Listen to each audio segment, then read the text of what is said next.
그러므로 여러분은 모든 악의와 모든 거짓과 위선과 시기와 모든 비방의 말을 버리십시오. 갓난아기들 같이 신령하고 순종한 젖을 사모하십시오. 이는 여러분이 구원에 이르도록 자라게 하려는 것입니다. 여러분이 주의 인자하심을 맛보았으면 그렇게 하십시오. 사람에게는 버림을 당하셨으나 하나님께는 택하심을 받은 보배로운 산 돌이신 예수께 나아가 여러분 자신도 산 돌들처럼 신령한 집으로 세워지십시오. 그래서 예수 그리스도로 인해 하나님께서 기쁘게 받으실 만한 제사를 드리는 거룩한 제사장이 되십시오. 성경에 기록되기를 보라 내가 택한 보배롭고 요긴한 모퉁이 돌을 시온에 둔다. 그를 믿는 사람은 결코 수치를 당하지 않을 것이다 라고 했습니다. 그러므로 믿는 여러분에게는 보배지만 믿지 않는 사람들에게는 건축자들의 버린 돌이 모퉁이의 머릿돌이 됐다고 했고 또한 거치는 돌과 넘어지게 하는 바위가 됐다고 했습니다. 그들이 말씀에 순종하지 않음으로 넘어지니 이는 그들이 그렇게 되도록 정하셨기 때문입니다. 그러나 여러분은 택하신 족속이요 왕같은 제사장들이요 거룩한 나라요 그분의 소유된 백성이니 이는 여러분을 어둠에서 불러내어 그분의 놀라운 빛으로 들어가게 하신 분의 덕을 선포하게 하시기 위한 것입니다. 여러분이 전에는 백성이 아니었으나 이제는 하나님의 백성이며 전에는 자비를 얻지 못했으나 이제는 자비를 얻은 사람들입니다. 네, 말씀 나누기 전에 같이 한번 기도하겠습니다.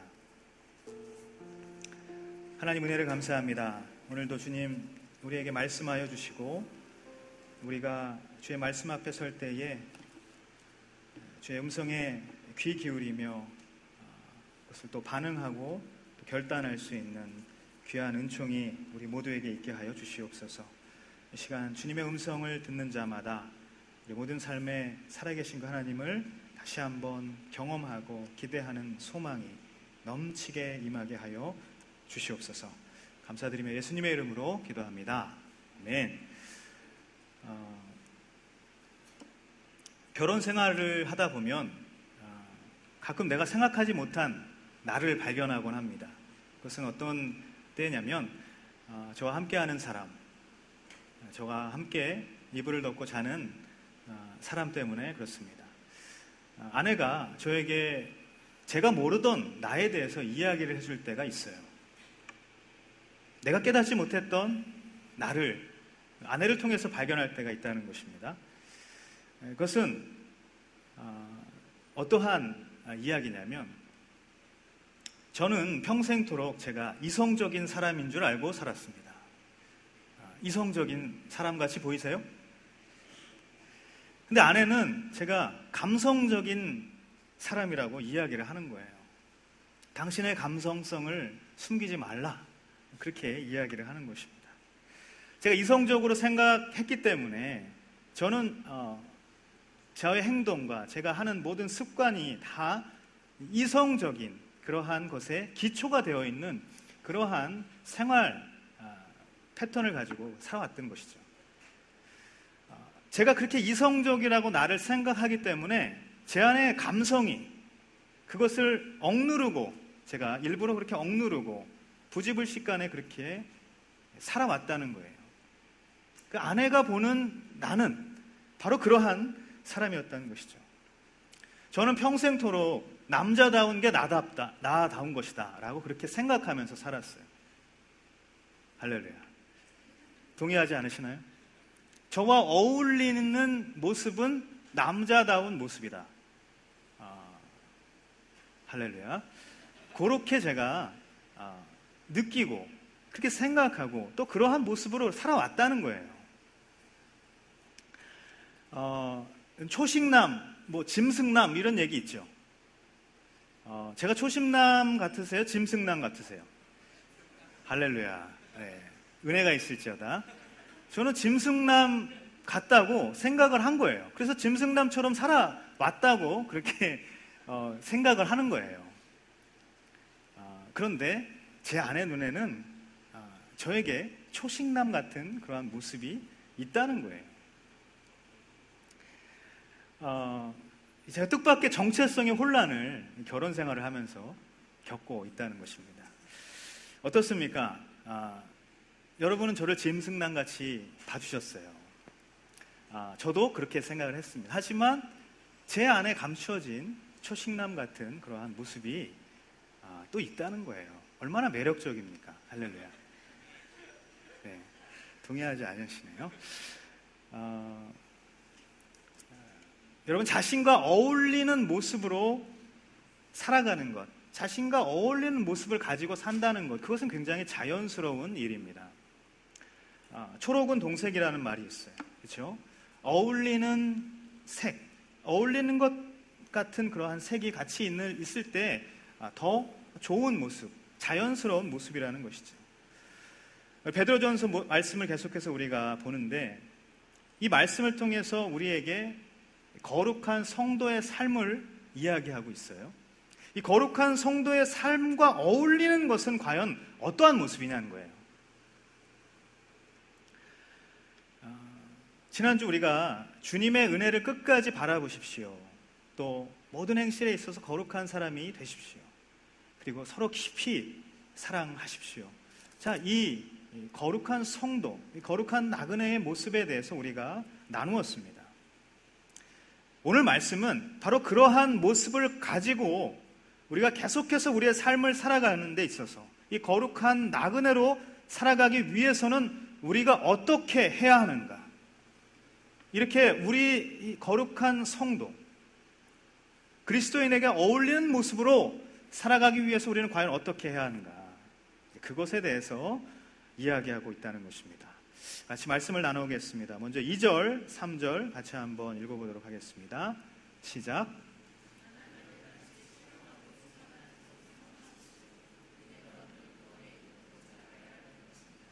여러분이 주의 인자하심을 맛보았으면 그렇게 하십시오. 아멘.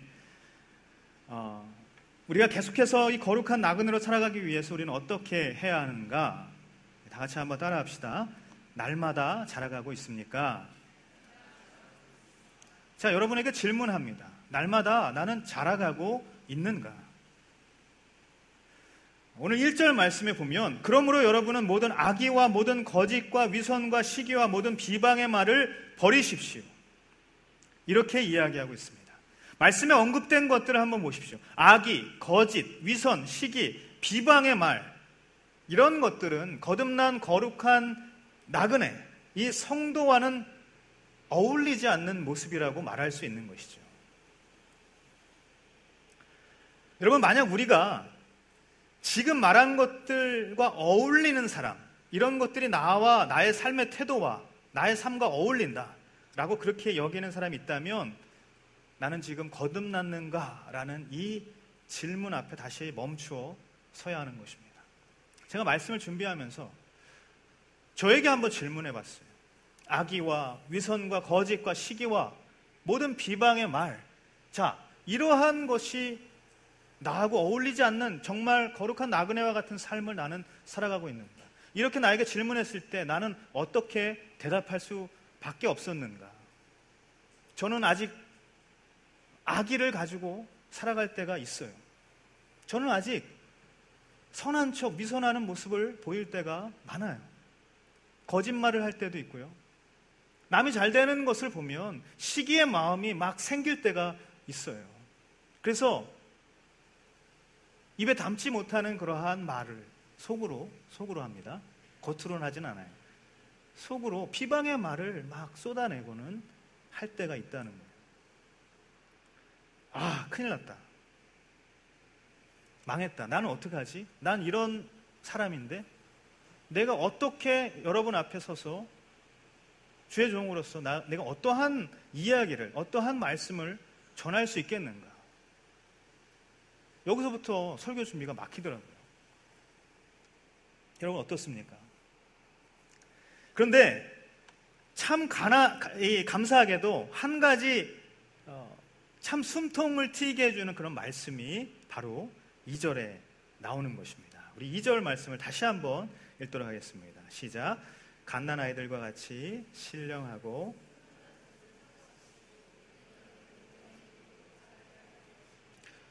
자, 구원에 이르도록 자라게 한다. 구원에 이르도록 자라게 한다. 이 말을 오늘 사도 베드로는 이야기하고 있는 거예요. 이 말은 역설적으로 어떻게 이야기할 수 있냐면 아직 다 자라지 않은 것이라는 거예요. 아, 그렇구나. 내가 아직 다 자라지 않았구나. 아니, 평생토록 나는 자라가야 하는 사람인지도 모르겠구나. 하나님께서 저에게 그렇게 말씀하신 거예요. 여러분, 거룩한 나그네로 거듭난 그러한 인생, 우리가 살펴봤던 그러한 모습을 갖춘 그런 것과 어울리는 그러한 인생들, 그 성도의 삶은 바로 이런 것들을 살아가는 그러한 삶인데, 악의와 거짓과 위선과 비방하는 말을 그런 것과는 어울리지 않는 그러한 삶의 모습으로 살아가야 하는데 실상 그렇지 못하다는 거예요. 그렇기 때문에 우리는 여전히 구원을 이루는 삶으로 자라가야 한다고 오늘 이야기하고 있는 것입니다. 성도는 이러한 것들을 버리는데 온 힘을 다하면서 살아가는 거예요. 그래서 구원에 이르도록 성장해 가는 삶을 살아가는 것이 바로 성도의 삶이라는 것입니다. 그래서 용기가 났어요. 그래서 여러분에게 다시 이야기할 수 있는 제가 됐어요. 할렐루야. 여러분 어떻습니까? 나도 내 삶을 한번 봤을 때 악의를 가지고 또 위선의 모습, 거짓의 모습, 시기, 비방하는 말을 가지고 하루하루 살아갈 때가 얼마나 많습니까? 하지만 용기를 내세요. 아직 끝난 것이 아니에요. 하나님께서는 우리에게 구원에 이르도록 자라나라. 날마다 나는 하나님께 자라가는 인생이다 라고 말씀하고 있는 것입니다. 설령 내가 아직 그런 것들과 어울리면서 살아간다고 해도, 이 거짓과 이 위선의 모습을 가지고 산다고 해도 여러분, 바뀌는 것이 중요하다는 거예요. 내가 거기서 그것을 버리기 위해 노력하고 그것에서 벗어나기 위해서 노력하는 그러한 삶을 살아가는 것이 중요하다는 거예요. 여러분, 밑바닥이라도 오르막길이면 괜찮은 것입니다. 나의 삶이 설령 그러한 모습이라 할지라도 나는 여전히 그런 것을 버리기 위해서, 그래서 하나님의 그 그리스도의 장성한 분량까지 내가 가기 위해서 성장해 가고 있다면, 내가 그 길을 올라가고 있다면 그것으로 우리의 성화의 삶은 충분하다는 것입니다. 그러면서 어떻게 말씀하고 있냐면, 갓난아이들 같이 신령하고 순전한 젖을 사모하라고 그렇게 이야기하고 있어요. 여러분, 갓난아기, 우리 갓 태어난 후라는 얘기죠. 갓난아기. 이 갓난아기는 어떻습니까? 젖을 찾죠. 젖을 안 찾아요? 여러분, 갓난아기 때 기억해보면 젖을 안 찾은 것 같아요? 누구나 다 젖을 찾습니다. 왜 그렇습니까? 자라나기 위해서, 성장해 가기 위해서 젖을 찾는 것은 당연한 것입니다. 마찬가지죠. 거듭난 자는 자라나기 위해서, 성장하기 위해서 어떻습니까? 마찬가지로 젖을 찾는 것이 본능이라는 것이에요. 신령하고 순전한 젖을 사모하는 것, 그것이 바로 본능처럼 지극히 자연스러운 것이다 라는 것입니다. 그렇다면 신령하고 순전한 젖은 무엇인가? 그것이 있어야 구원에 이르도록 자라나게 되는 것인데, 자라나게 하는 그 결정적인 자양분이 되는 것, 엄마의 젖과 같은 그 성장의 원천은 바로 무엇이냐는 거예요. 그래서 오늘 말씀은 어떻게 이야기하고 있는가? 바로 주의 인자하심이라고 말하고 있습니다. 아기가 어미의 젖을 맛보는 것과 같이 거듭난 자는 주의 인자하심을 맛보아야 한다는 것이죠. 저는 저번에 말씀드렸던 것처럼 16살 중학교 3학년 때 중등부 수련회를 가서 하나님을 인격적으로 만나게 됐어요. 예수님을 인격적으로 만나게 됐습니다. 그 믿음의 집 기도원 전과하 목사님의 그 6시간에 걸친 설교를 듣고서 예배를 6시간 동안 해요. 그 설교를 듣고, 아, 내가 죄인이구나. 그 16살이. 그리고 나의 죄 때문에 주님이 저렇게 아파하셨구나. 그리고 나의 죄 때문에 십자가에 달려 돌아가셨구나. 그것 때문에 나는 살게 되었구나 라는 것을 인격적으로 제가 알게 됐어요. 주님을 만나게 된 거예요. 바로 이것이 주의 인자하심을 맛보는 것입니다. 주의 인자하심은 나를 살리시고 영원한 생명으로 인도하시는 그 십자가를 말하는 것이에요. 주님을 인격적으로 만나는 바로 그 사건, 누구에게나 다 그런 사건이 있을 것입니다. 그 맛을 보게 된 그 사건을 말하는 것이 바로 주의 인자하심이라고 이야기하는 것이에요. 그 맛을 날마다 사모하고 음미하고 그것을 영적 자양분으로 삼아서 자라나는 것이 바로 그리스도의 장성한 분량까지 성장하는 성도의 삶이라는 것입니다. 여러분, 국민과자 하면 무엇이 생각납니까? 새우땡, 새우과자가 생각이 나죠. 이 새우과자에 CM송이 있어요. CM송을 만드신, 그것을 작곡하신 분이 누구예요? 할렐루야. 관심이 없군요. 우리 교회 장로님이시죠. 윤영주 장로님이십니다. 이분이 이 CM송을 작곡하셨어요. 손이 가요, 손이 가. 새우땡에 손이 가요. 할렐루야. 아무런 반응이 없으시네요. 아이손, 어른손, 자꾸만 손이 가. 이 CM송을 모르시는 분이 혹시 계시다면 할렐루야, 20대인 줄 믿습니다. 뭐냐면 이 새우과자, 이 국민과자인 새우과자, 한 번 맛을 들이면 봉지에 다 먹게 된다는 그 새우과자, 마찬가지라는 거예요. 한 번 경험하면 끝까지 끊을 수 없는 바로 주의 인자하심. 하나님께서, 주님께서 나와 인격적으로 만나주셨던 바로 그 만남, 그 사건, 그 사랑, 그 은혜, 그 주의 인자하심, 내가 그것을 맛보았다면 그것은 결코 끊을 수 없다는 거예요. 날마다 그 인자하심을 맛보며 사는 인생이 바로 그리스도의 장성한 분량까지 성장해가는 성도의 삶이라는 것입니다. 여러분, 성도의 삶은, 성도는 날마다 십자가를 맛보면서 사는 인생입니다. 그 영적인 체험이 구원에 이르도록 날마다 우리를 이끌어가는 것입니다. 하나님의 아들 독생자 예수 그리스도께서 나의 죄 때문에 십자가에 달려 돌아가심, 그리고 사흘 만에 부활하심으로 말미암아서 나는 죽지 아니하고 영원히 살게 되는 것, 그 영원한 생명을 약속하신 그 주님의 말씀을 내가 믿는 것, 바로 이것이 복음이고 이 복음이 주의 인자하심이라는 것입니다. 이것이 끊임없이 나의 삶의 원동력이 될 때에 저와 여러분의 삶은 구원에 이르도록 자라가는 삶이 되는 줄 믿습니다. 복음이 없이는 거듭남이 없는 거예요. 거듭남은 원어로 아나겐네사스라고 이야기합니다.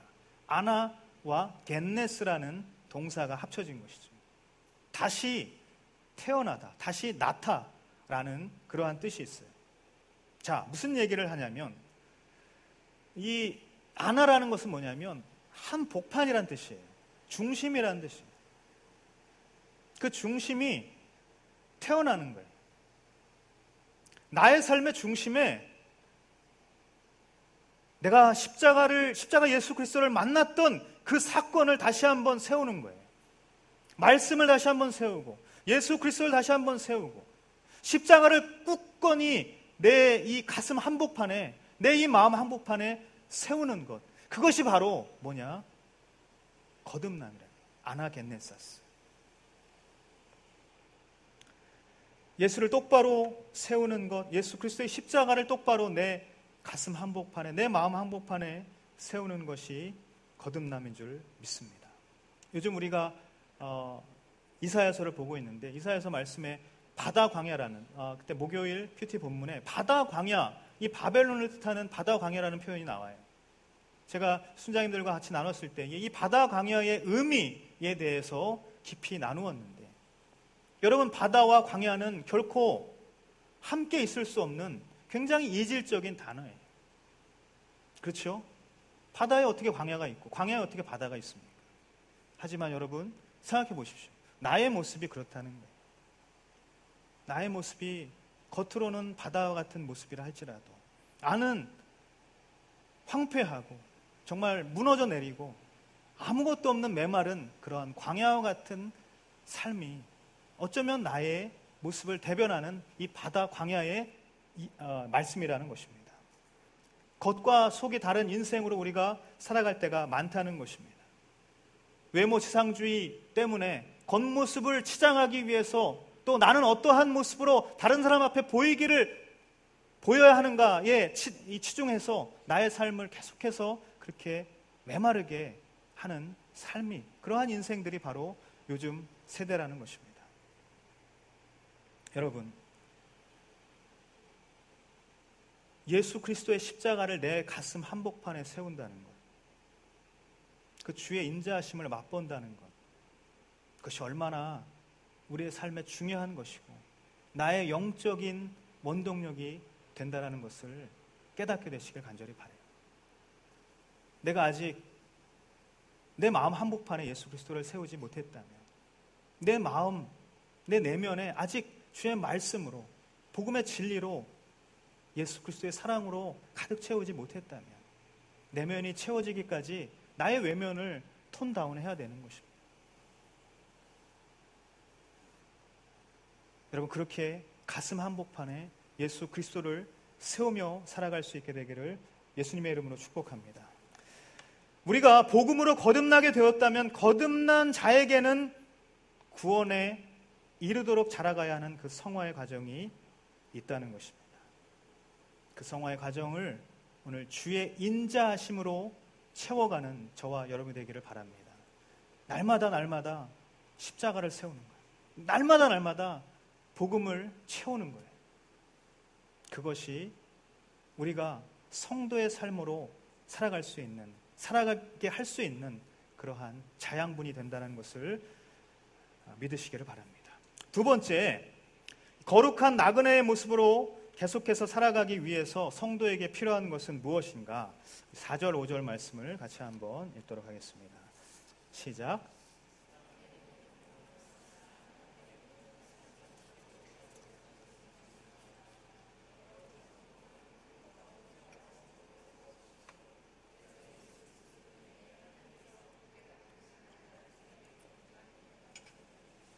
아멘. 두 번째, 다 같이 한번 따라하겠습니다. 예수께로 방향을 정하셨습니까? 날마다 자라가는 것이 우리에게 굉장히 중요한, 성도의 삶을 잘 이끌어갈 수 있는 그러한 모습이라고 이야기했어요. 두 번째는 예수께로 방향을 정하는 것이. 자, 방향을 설정하라는 이야기입니다. 오늘 이 4절 말씀에 어떻게 보면 가장 중요한 삶의 가치를 말씀하고 있습니다. 그것은 뭐냐면 바로 예수께 나아가라는 말씀입니다. 여러분, 이 말씀의 밑줄을 그으세요. 예수께 나아가. 인생에 있어서 방향 설정은 매우 중요합니다. 성도의 삶도 마찬가지이죠. 나의 삶이 어떤 방향으로 향해 있는가, 그것이 굉장히 중요한 인생의 키포인트라는 것이에요. 제가 어떤 성도분과 이야기를 나눌 기회가 있었어요. 새벽 예배를 통해서 은혜를 받은 것에 대해서 나눠주셨어요. 자신의 삶은 어디로 가야 할지 몰랐던 인생이었다고 이야기를 하셨어요. 그런데 이제 말씀을 통해서 삶의 방향을 알게 되었다라고, 그것이 너무나도 감사하다고 그렇게 고백하시는 거예요.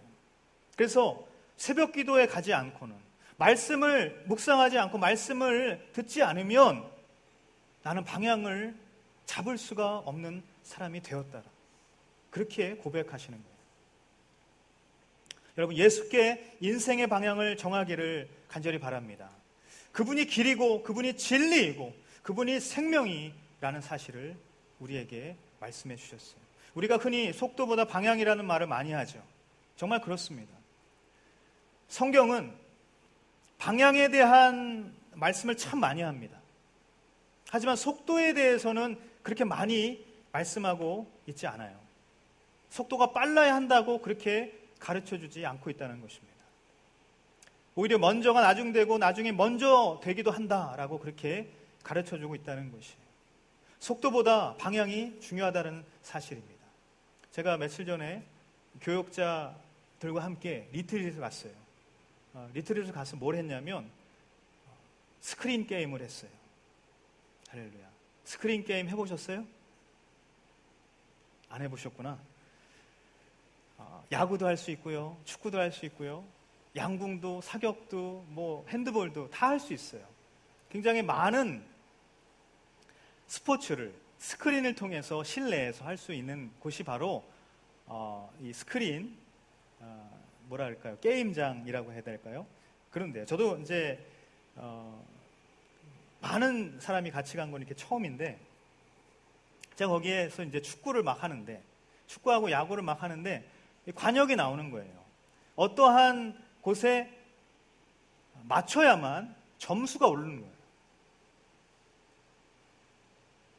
근데 속도는 관계가 없는 거예요. 그냥 자매가 던져서 거기에 맞추기만 하면 점수가 똑같이 50점 올라가고, 아무리 빨리 던져도 거기에 똑같이 맞춘다면 50점밖에 안 올라가는 거예요. 아무런 감흥이 없으시네요. 저는 사실 이제 야구나 축구나 굉장히 좋아하는 사람이고, 또 즐겨합니다. 그래서 야구하면 자신이 있어요. 그래서 공을 던진다라는 거, 속도가 제가 빠른 속도로 제가 공을 던질 수 있기 때문에 이것은 무조건 우리 팀이 이겼다라고 생각을 했어요. 그런데 막상 이 공 빠르기는 전혀 도움이 안 되는 거예요. 그냥 거기에만 맞추기만 하면 점수가 올라가더라고요. 역시 다시 한번 느꼈습니다. 속도보다 방향이 굉장히 중요하다는 것을 다시 한번 알게 되었던 것이죠. 예수께 나아가는 인생의 방향, 그 방향이 설정되었는데 그 방향이 구체적으로 어떠한 내용을 담고 있는가, 오늘 말씀은 어떻게 이야기하고 있어요? 보배로운 산돌이신 예수, 그 예수는 보배로운 산돌이시라고 이야기를 하고 있어요. 보배로운 산돌이라고 칭함을 받는 것은 무엇 때문입니까? 그것은 그 앞에 나온 말씀이죠. 사람에게는 버림을 당하셨으나 하나님께는 택하심을 받았기 때문이라고 성경은 이야기하고 있어요. 우리는 흔히 사람에게 인정받고 선택받기를 굉장히 원합니다. 반면 하나님께 인정받고 선택받는 것에 대해서는 어떻게 생각합니까? 그다지 기쁘지 않아요. 아니, 부담스러워할 때가 훨씬 많습니다. 콜링의 시기이죠. 모 교역자 이야기를 나누면서 제가 들었던 이야기예요. 현재 순장인데 전화를 했는데 계속 안 받는다는 거예요. 10번을 전화를 했대요. 보통 사람이라면 한 두세 번 전화하고 이렇게 두세 중 전화가 남아있으면 콜백을 하지 않습니까? 며칠 동안 10번을 전화를 했는데 안 받는다는 거예요. 문자를 보내도 안 읽고, 카톡을 보내도 안 읽고, 문자를 보내도 대답이 없는 거예요.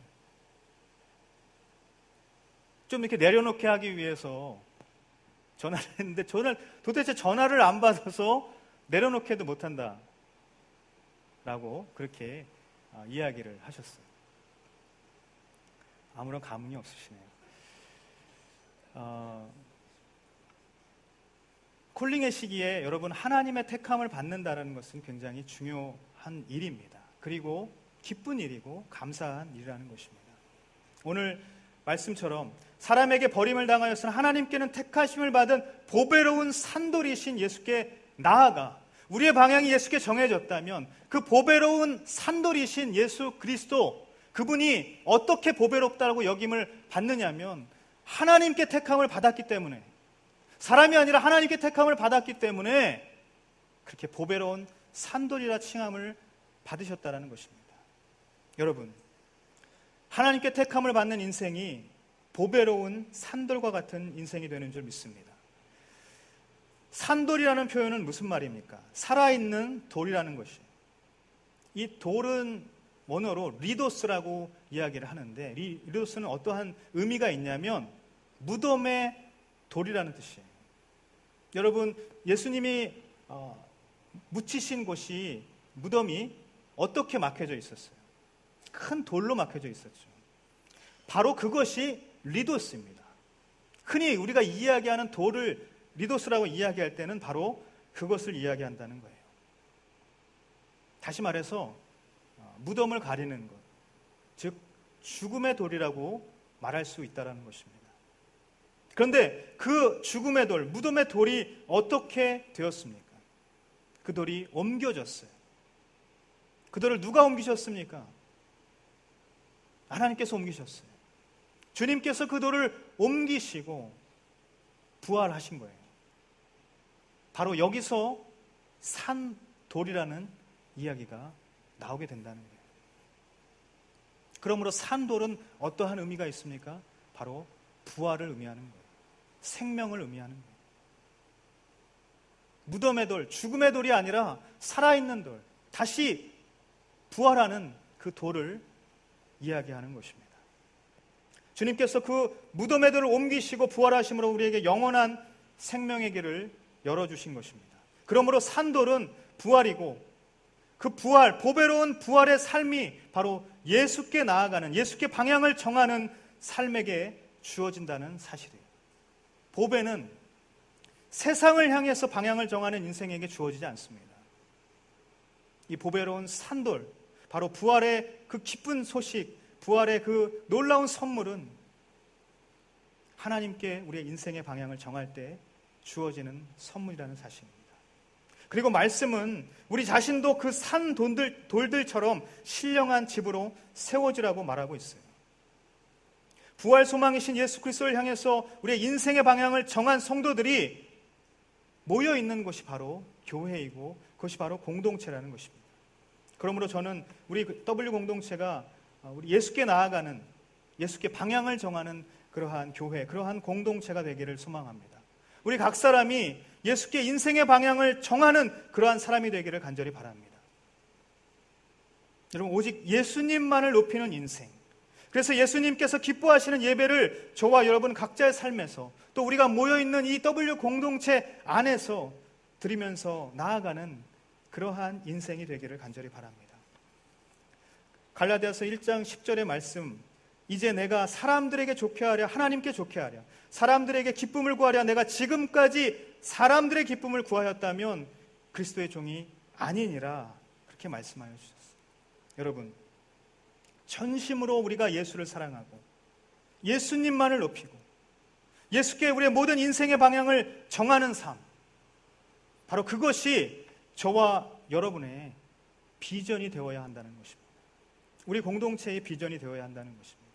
예수께 나아가라는 이 말, 예수께 방향을 정하라는 이 말, 이것이 얼마나 소중한 우리의 인생을 향한 비전인지 모른다는 거예요.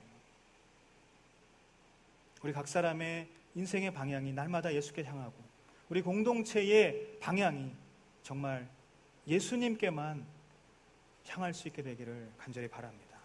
마지막으로 거룩한 나그네의 모습으로 우리가 계속해서 살아가기 위해서 성도에게 필요한 것은 무엇인가? 9절, 10절 말씀을 읽도록 하겠습니다. 9절, 10절입니다. 시작.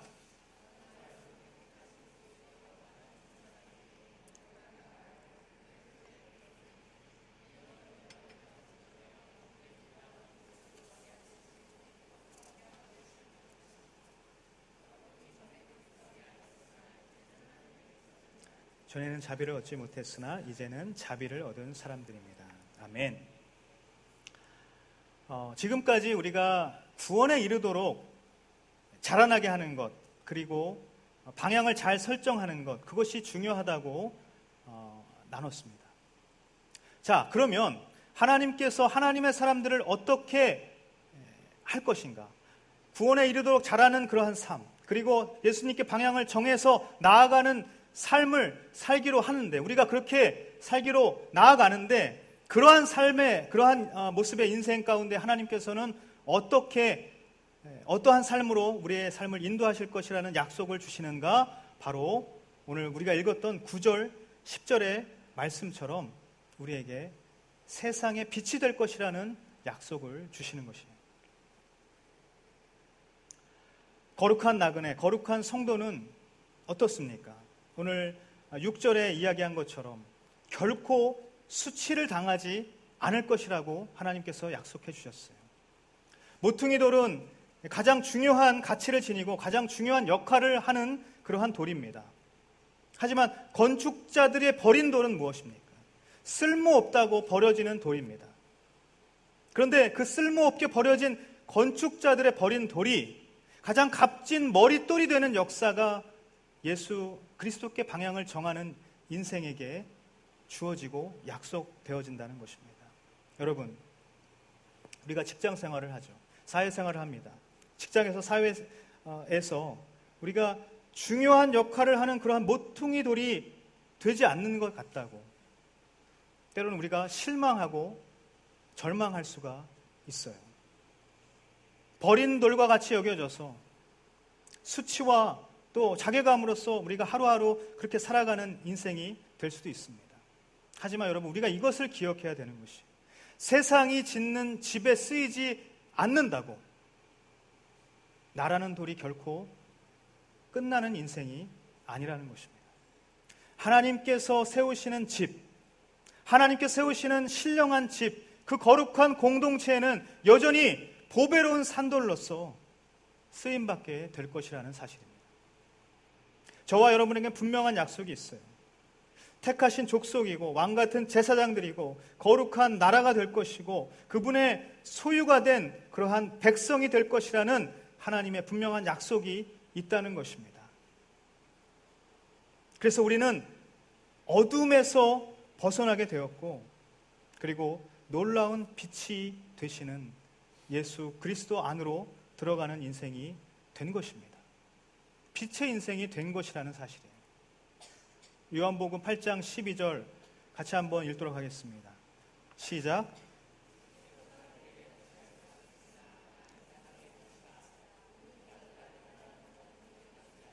생명의 빛을 얻으리라. 아멘. 주님께서 세상의 빛이 나는 세상의 빛이니 나를 따르는 자는 어둠에 다니지 아니하고 생명의 빛을 얻으리라 말씀해 주셨어요. 세상의 빛이 되시는 주님을 따르면 빛의 자녀가 되는 것입니다. 그 빛의 자녀는 더 이상 어둠에 거하지 않는 것입니다. 그리고 세상 가운데 빛의 역할을 감당하게 되는 것입니다. 그래서 주님께서는 뭐라고 우리에게 가르쳐 주셨어요? 마태복음 5장 14절 15절 같이 한번 읽도록 하겠습니다. 시작.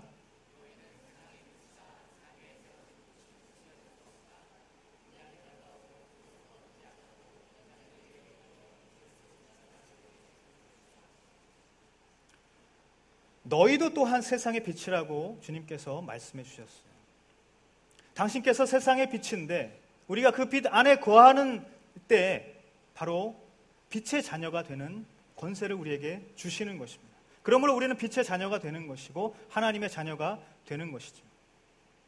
그래서 오늘 우리가 읽었던 것처럼 너희가 세상의 빛이라 라고 주님께서는 우리에게 선포해 주신 것입니다.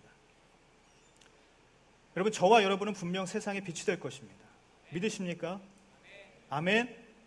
주님께서 분명히 너희는 세상의 빛이라고 말씀하여 주셨기 때문이라는 거예요. 이 세상의 빛은 세 가지 의미를 담고 있어요. 첫 번째 뭐냐면 빛은 숨겨질 수 없다는 거예요. 오늘 본문 10절에 어떻게 이야기하냐면 여러분이 전에는 백성이 아니었는데 이제는 하나님의 백성이고 전에는 자비를 얻지 못했는데 이제는 자비를 얻은 사람이 되었다라고 분명히 말씀하고 있어요. 하나님의 자녀는 이제 빛의 자녀예요. 전에는 어둠의 자녀였을지 몰라도 이제는 빛의 자녀라는 것입니다.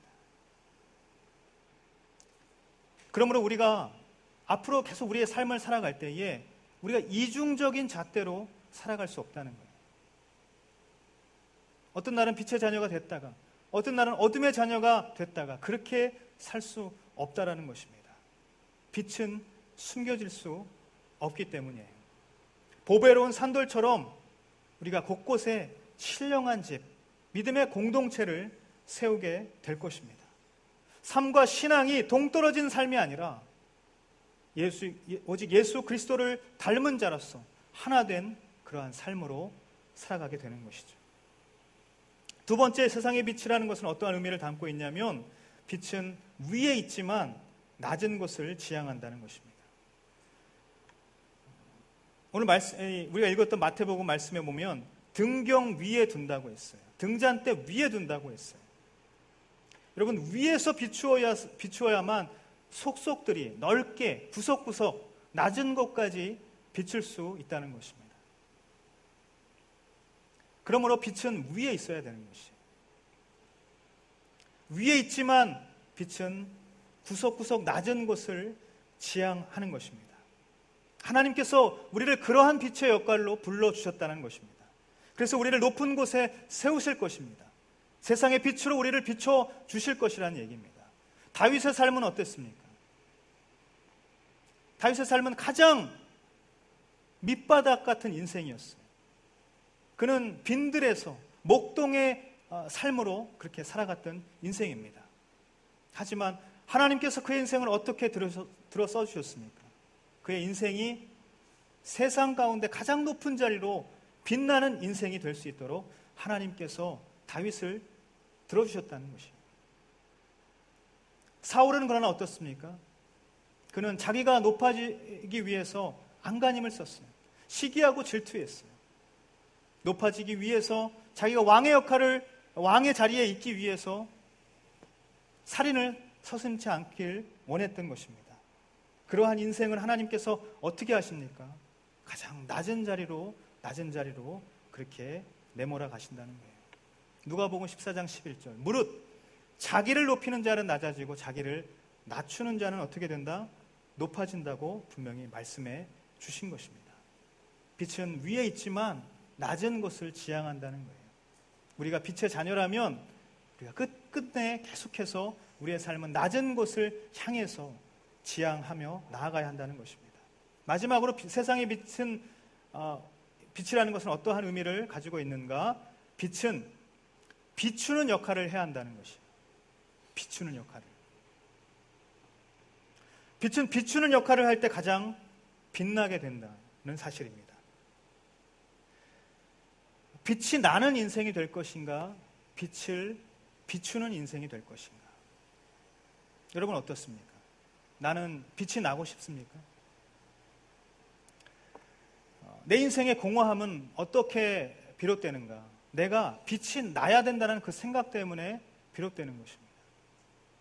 나는 빛을 비추는 인생이 되어야 하는데 내가 빛나야 한다는 그런 생각이 우리 가운데 있기 때문에 내가 빛나지 않을 때 그 공허함을 그 어떤 것으로 채워야 하기 때문에 그래서 내 인생은 힘들어지는 것이고 내 인생은 점점 더 공허해질 수밖에 없다는 것이에요. 여러분, 빛은 비추는 역할을 할 때 가장 빛나고 아름다운 것이에요. 세상을 비추는 빛으로 살아갈 때에 내 인생을 높이시고 내 인생을 비추시는, 빛나게 하시는 그 주님의 은혜가 우리 가운데에 나타나게 된다는 것입니다. 우리 공동체 모두가 그러한 세상의 빛이 될 것이라고 저는 믿습니다. 오늘 이 말씀을 통해서 우리에게 빛의 자녀가 될 것이라고, 너희는 세상의 빛이 될 것이라고 주님께서 분명히 말씀하시고 선포해 주셨다는 것이에요. 여러분, 이것이 저와 여러분에게 주시는 하나님의 비전입니다. 우리 공동체에게 허락하시는 하나님의 비전이라는 사실입니다. 2017년도 9월 이제 공동체 개편의 시즌입니다. 조직이 개편이 되고 또 리더십이 개편이 되고 모든 것이 변화할 수 있는 그러한 시기가 왔습니다. 그 말은 뭐냐면 하나님의 약속과 하나님의 비전이 새롭게 주어지는 시즌이라는 것입니다. 그렇기 때문에 저는 여러분에게 계속해서 기도하기를 소망하고 그렇게 기도해달라고 권면하는 것입니다. 여러분, 가슴 뛰는 열정이 다시 한번 샘솟기를 바라십니까?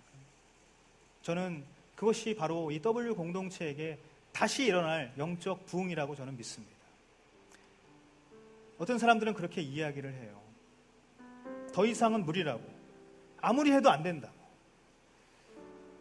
변화를 해서 무슨 의미가 있냐고 그렇게 말을 하곤 합니다. 하지만 여러분, 다시 한번 생각해 보십시오. 부정적인 생각으로 그 부정적인 생각에 갇혀서 우리의 인생 살아가기에는 우리의 젊음이 너무나 아깝습니다. 우리의 청춘이 너무나도 아깝습니다. 청년의 때에 하나님을 알고 하나님의 교회 안에서 우리가 섬기면서 헌신하는 것이 그저 나는 소진이 되는 것이고 나는 나가 떨어지는 것이고 나는 고갈되는 것을 의미하는 것입니까? 그렇지 않습니다. 하나님의 약속은 늘 우리를 향해 있고 하나님의 부르심은 늘 우리를 새롭게 합니다. 우리에게 열정을 주십니다. 하나님의 약속이 사라지는 것이 아니라 우리의 마음 가운데 있는 열정이 사라진 것이고 우리의 생각이 멈춰 있는 것이고 우리의 비전이 가리워져 있는 것이라는 것을 우리가 다시 한번 기억해야 하는 것입니다. 마른 뼈와 같은 그러한 군대가 다시 생기를 가지고 일어서게 하시는 것, 그것은 하나님께서 하시는 일인데 하나님께서 그러한 환상과 그러한 비전을 저와 여러분에게 주십니다. 영적인 부흥을 약속해 주십니다. 그러므로 우리는 다시 일어설 수 있는 것입니다.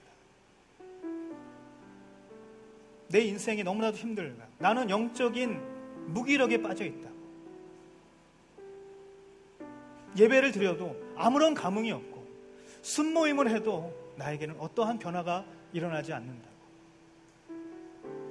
새벽 기도에 나와봤자 기도도 안 된다고. 그렇게 매일 탓하고 원망하고 그렇게 부정적인 생각과 불평을 늘어놓기보다는 우리가 다시 한번 하나님의 비전을 붙들고 일어서기를 원하는 것입니다. 우리 W 공동체의 다음 시즌은 분명 하나님께서 만들어 가실 것이라고 저에게 말씀해 주셨어요. 이것은 저에게 말씀하신 것뿐만 아니라 저와 여러분에게 말씀하신 하나님의 비전이 되는 줄 믿습니다. 우리는 분명히 영적인 부흥을 맛볼 것입니다. 우리가 예수께 방향을 정하고 우리가 날마다 하나님께 자라가는 그러한 인생으로 다시 한번 우리의 삶이 변화되게 된다면 하나님께서는 저와 여러분 각 사람을 그 자리에서 일으켜 세워 주실 것입니다. 영적인 부흥을 맛보게 될 것입니다. 그렇게 되지 않을 법은 없습니다. 그런 모든 부정적인 생각이 사라지게 되기를 간절히 원합니다. 하나님의 비전을 붙잡고 다시 일어설 때에 W 공동체의 시즌2는 반드시 이루어질 것입니다. 저에게 하나님께서 말씀해 주셨던 것을 저와 여러분이 함께 공유하고 나누고 함께 기도하고 한 성령 안에서 우리가 부르짖으면서 기도할 때에 왜 안 되겠습니까? 그러한 열정이 우리 다시 한번 샘솟기를 원합니다.